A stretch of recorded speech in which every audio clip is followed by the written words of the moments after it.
accumulate and gets to those lands sooner. Sure. Because basically the way it ended up playing out, he would have been able to play the Mutilate the next turn, probably killing a Thragtusk. He would have taken 1 more damage in total, but he would have been able to play the Cryptghast and the Nighthawk a turn earlier. So, again, congratulations to Jonathan Kornacki. He is 1-0. Travis Wu starts 0-1 this tournament, but he is a fighter. Yep. The more shirts that come off, maybe the more wins that will occur. Who knows? Taking a look at the game that we're jumping into right now, we have on the right Grand Prix Denver champion. He's also got some Open Series titles as well. Vianto Wijaya playing a blue, white, red flash deck. This version very, very close to the version that Jerry Thompson played.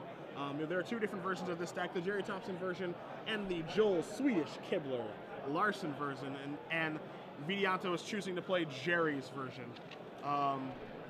As far as Trent's side, as he does have a little bit of glare, he's playing an Esper Control deck. Yep. Probably similar to, well, hopefully something similar to Ben's? Very different from Ben Starks. Okay. He's playing only 2 Sphinx's Revelation. Interesting, maybe because of all the Naya Blitz decks. He doesn't want those type of X spells in his deck, but he has 4 Lingering Souls, a lot of Planeswalkers, 2 Liliana, 3 Tameo, 4 Sorin, 4 Jace Architect, I thought, and 2 Gideon Champion of Justice. That is a lot of Planeswalkers. A lot of Planeswalkers. It has sort of a Miracle deck feel to it because he's playing Feeling of Dread and 4 Verdict, 4 Terminus, so his deck is basically just get a Planeswalker in play and stop your opponent from attacking. Sure. Just do not attack me anymore. Which could be reasonable against mid-range decks like Jund or Naya, and not bad against some of the more aggressive decks like Naya Blitz or Boros. But against a deck like Vidi's deck, it's going to be interesting because if Vidi does have the Harvest Pyre, which I believe he does, he doesn't have to attack Trent to win. He can just kind of slowly set up the Harvest Pyre kill, and Trent doesn't actually have any targeted removal in his deck. All his removal is sorcery speed sweeping effects. So he really has no way to break up the Harvest Pyre Boros Reckoner plan. Well, he's going to attempt to get Boros Reckoner off the table right now. You're going to see a Terminus here. You're going to see Vianto cast a unsummon on his Augur of Bolas. And we'll see if Trent's going to choose to fight over that. You can see in Trent's hand he does have a Sorin, Lord of Innistrad. He's also thumbing past a Dissipate there as well, but it doesn't look like he has enough mana to cast it. Boros Reckoner going to go to the bottom. Unsummon is going to resolve, so Augur of Bolas back in Vidi's hand. You're also going to see that copy of Feeling of Dread in Trent's hand as well. Vidi's going to take a draw step. He is going to cast that Augur of Bolas now, so we'll see if he can find anything off of that.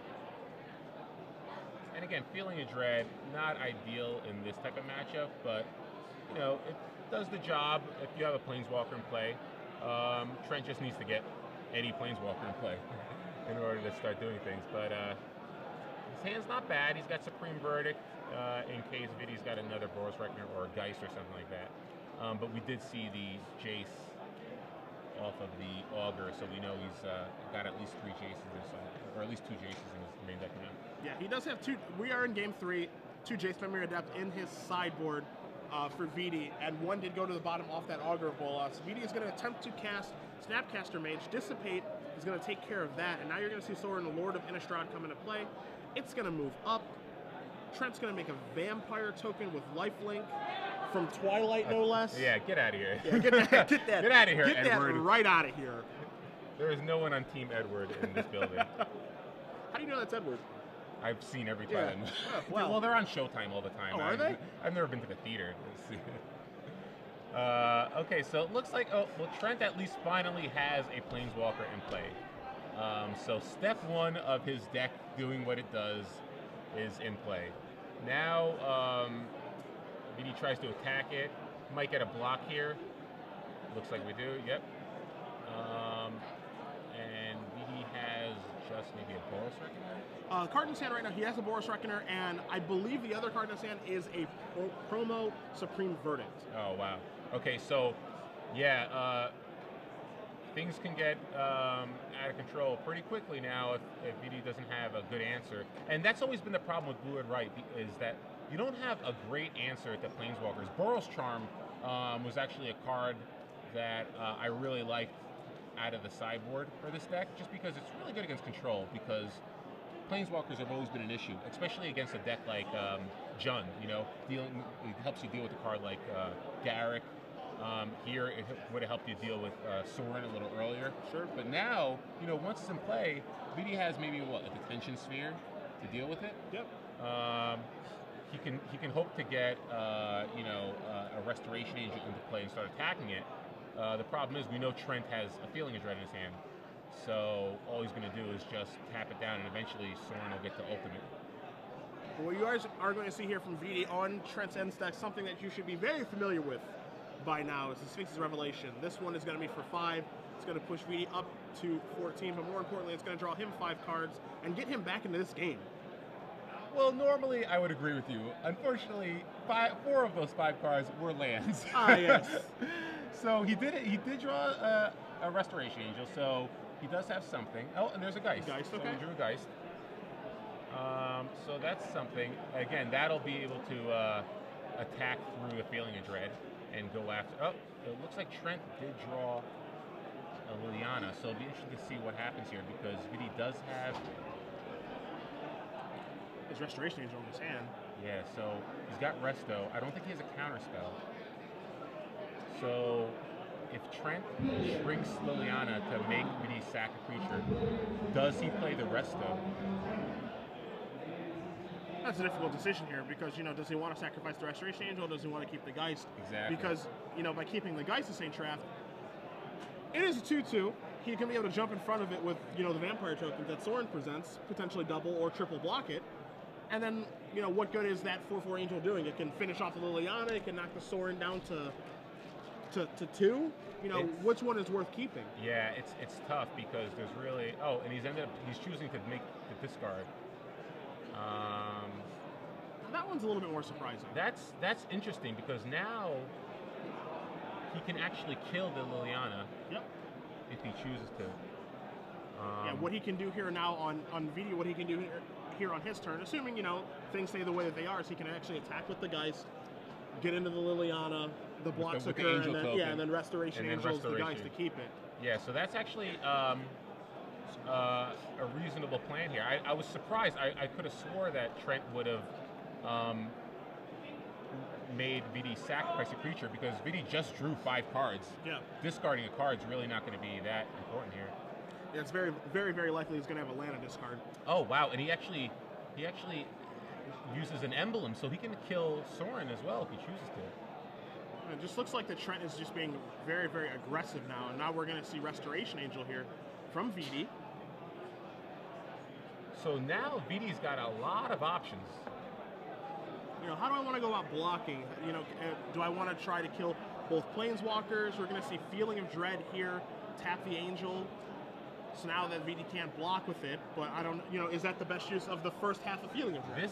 This seems very dangerous for Trent, because VD can actually attack Liliana with the Geist of St. Traft and attack Sorin with the Angel token, and suddenly Trent's not even able to make VD sacrifice a creature next turn. He's going to have to uptick it, which VD will just discard a land card. And he still has no answer to the Restoration Angel. And VD just drew a negate, so despite Trent having 2 Planeswalkers in play, that Geist might do some serious work right now. So Geist is going to come across here. You're going to see the Angel token come into play, and we're going to see where that Angel token is going to decide to attack. And it is going to be Liliana, and Geist is going to attack the Sorin. So Sorin looks like it's going to move down to 2 counters now, because it was at 6. The emblem put it down to 4, now down to 2. And yes, Trent does have those 2/1 vampires right now, but are those 2/1 vampires better than what VD's doing? Yeah, and I'm surprised VD didn't go after the Sorin, because with the emblem in play, I don't think he really wants Trent making another vampire, because VD's at pretty low life. Yeah. And Liliana's not doing anything, you know. And here, he's really hurting now, because if he had he got rid of the Sorin, Trent would have nothing left in play other than a Liliana, which isn't huge in this matchup. So now we see VD draw and cast an Augur of Bolas. His last one missed. This one misses 2. Well. So Trent's in pretty good shape still. I thought he was going to get blown out last turn, but top deck is Supreme Verdict, and now top deck's a Tameo. That's going to get negated very quickly, unsurprisingly. But again, he still has a active Sorin in play, which is going to keep cranking out 2/1 vampires. And Vidia's at 6 life, so Vidia's really going to need to draw something huge here. Either probably a Sphinx's Revelation is the best card he can draw. Typically is. Yeah. When you're in these type of matchups. As you do see Trent make another emblem. Reason for that, he wants to make his vampire 3/1, so it can tussle with the Augur of Bolas instead of making another 2/1. Is it Charm, the draw for Vidi this turn? Now he's considering if I want to, do I want to cast this right away?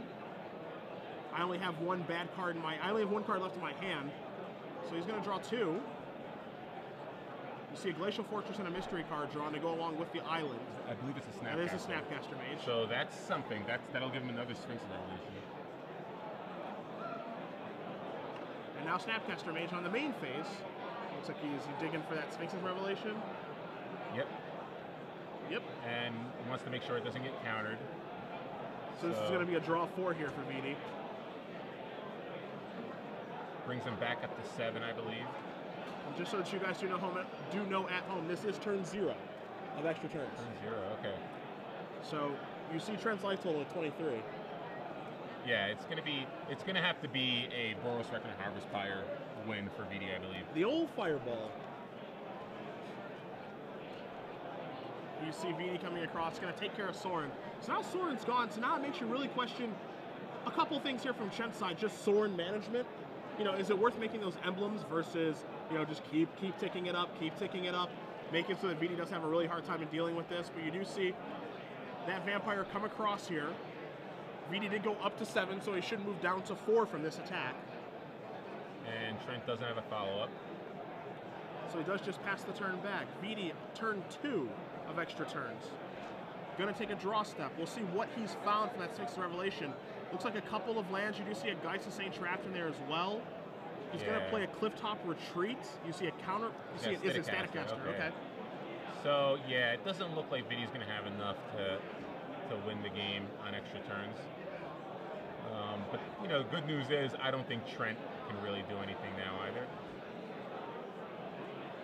I believe this is turn 3.